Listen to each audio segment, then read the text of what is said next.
Remote control అనేది దీన్ని control మనం చేయొచ్చు. ఎలా అంటే పైకి లెఫ్ట్ రైట్ మనం తిప్పుతుంటాం కదా, పైకి ఒకే లెవెల్ చూపించలేం కదా. దీన్ని ఏం చేయాలి, మన అలా చూస్తూ ఉంటుంది. సో అందువల్ల ఏం చేస్తే దీన్ని రిమోట్ కంట్రోల్తో పనిచేస్తుంది. సో దీని రిమోట్ కంట్రోల్ ఎలా ఉంటుంది అంటే ఇవ్వండి చూసారా, ఏంటంటే right side buttons left side buttons ఉంటాయి. సో దీన్ని ఎలా మూవ్ చేస్తారంటే మనం లెఫ్ట్ సైడ్ కావాలంటే దీన్ని ఇలా ప్రెస్ చేసి ఇలా చూపించండి, రైట్ సైడ్ కావాలంటే ఈ బటన్తో ప్రెస్ చేస్తాం. ఓకేనా చూసారా. సో ఇది కూడా దీనికి కూడా ఏంటంటే ఇంకోటి ఇది ఉంది కదా, దీన్ని మెసేజ్ పెట్టిన తర్వాత మనం ఎటువైపు అయితే సిగ్నల్ మనం ఏ వైపు అయితే తిప్పాలనుకుంటున్నామో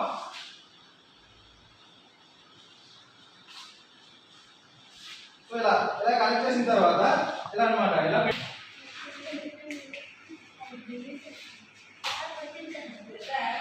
వేరే సిగ్నల్ చూపిస్తుంటుంది అనమాట.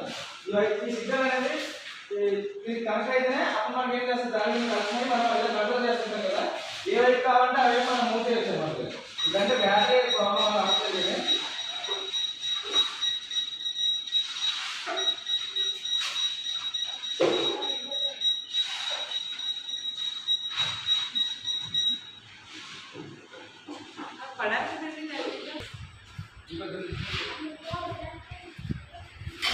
అలా పట్టుకున్న తర్వాత రిమోట్ కంట్రోల్ ఉంది కదా, సో లెఫ్ట్ అయితే లెఫ్ట్ రైట్ అయితే రైట్ మనం ఇలా మూవ్ చేసుకుంటే మన కంట్రోల్ ద్వారా ఎటువైపు కావాలంటే మన టాప్ వ్యూలో, ఫ్రంట్ వ్యూ కావాలంటే సైడ్ వ్యూ, ఎటువైపు కావాలంటే తీసుకెళ్ళచ్చు.